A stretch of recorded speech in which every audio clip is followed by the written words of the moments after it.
Yea, though I walk through the valley of the shadow of death, I shall fear no evil, for thou art with me.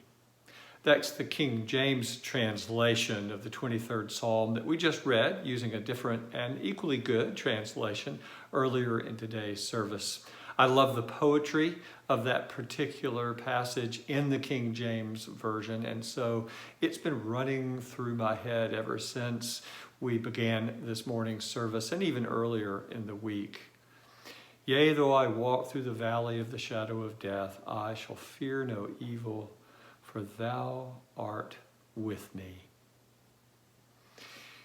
The valley of the shadow of death may seem to you to be an unusually dangerous place into which we have wandered or stumbled, and the rest of life is not overshadowed by death. But I think there's a different way to approach what the 23rd Psalm teaches us. And it begins in what may sound like a dreadful place, namely that all of life is the valley of the shadow of death. Death, you see, is a part of life. And how we engage that, how we embrace that, is a part of leading into eternal life. It's a part of being a Jesus-shaped person, or a person who lives a resurrection-shaped life. Let me share a story with you. When I was in high school, and in fact, already in middle school, I had a really great friend, and we kept up with each other all through college, and we have some loose connections now. I won't give you his name, I'll just call him my friend. And we met up on the winter break of our college years. I guess it was our sophomore year. And he said to me, you know, I'm not afraid of death, but I am afraid of dying. I understood what he was getting at. He was saying basically that the process of dying is fearful. There are various ways to pass from this life, and some of them are painful and scary. But he was confident in eternal life. He was confident that he, after death, would live again in the near presence of Christ. And there's nothing wrong with his particular way of looking at that, but I have another take on it, and I want to share it with you. And I'll share it by telling you another story that I've written about in some different contexts. My friend Gabe was a physician before he became a priest.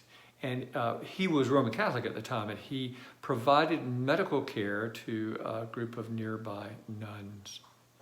One older nun came to him complaining of various symptoms. He took tests that would come back a bit later, and when those tests did come back, he brought her in to discuss the findings. And he was really anxious because he determined that her condition was terminal.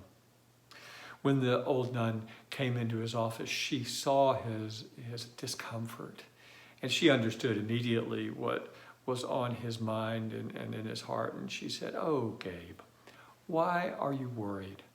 I have spent my entire life giving myself to God. What makes you think I want to take it back now?"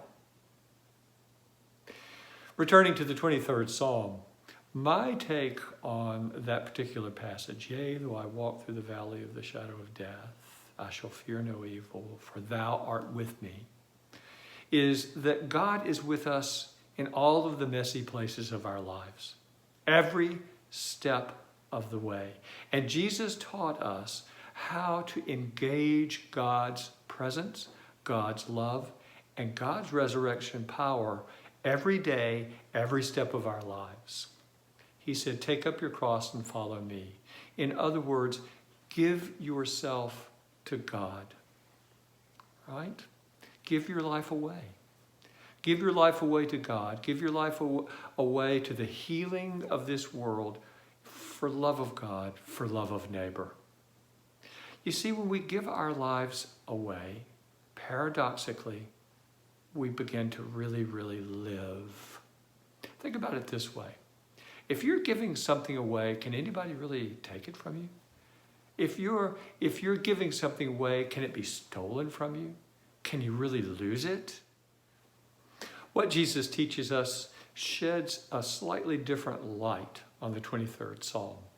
It's not that when we get into bad places, we'll be protected from whatever might be able to happen to us if we weren't people of faith.